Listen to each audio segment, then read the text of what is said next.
Thanks to you and to the viewers at home. We are still in Lusikisiki, where 18 people were murdered last Saturday.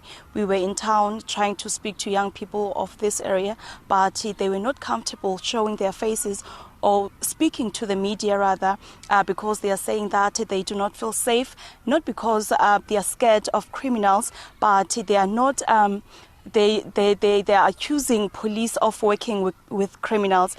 But we do have a Prince Mbasa Sigcau just to engage with us about the things that are happening in this area.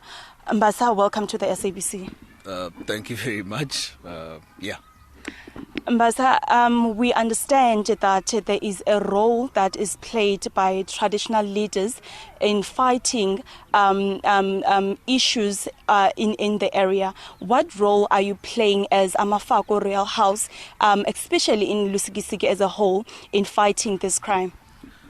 So I think the question firstly is a good one, because it signals that there is a role that we ought to play. And as we had stated in our first statement, dated 28 September, there's a need for collaborative action.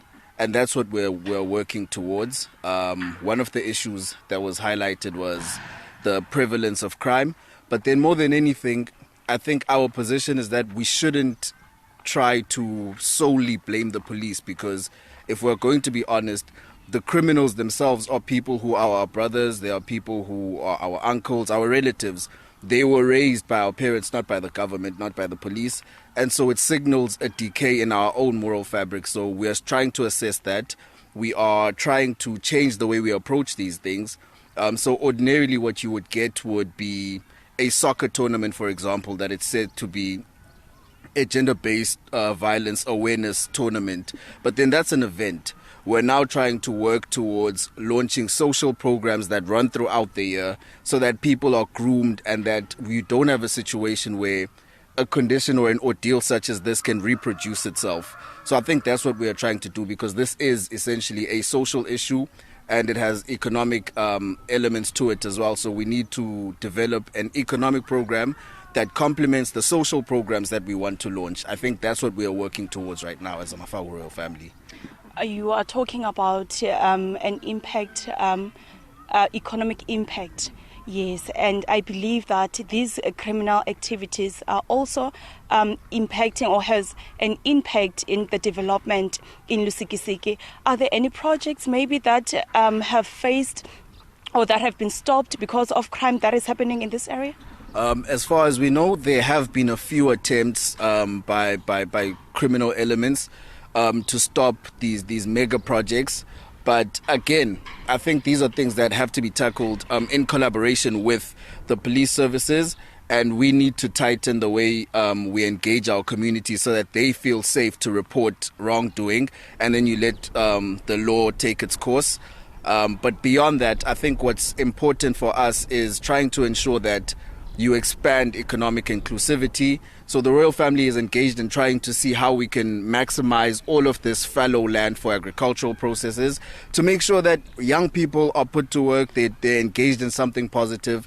And then from that, you can run your social programs that ensure that the way that young people are socialized into adulthood can then change. And once you can have that shift through ongoing programs, then perhaps you can have people who understand or have a different way to look at women, people who have a different way to look at the elderly, people who know how to treat people as human beings with the universal humanity extended.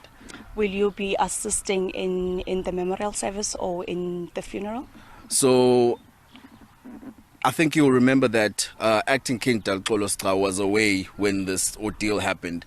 But as soon as he was informed, the first thing that he did was try to seek help to assist with the funeral arrangements.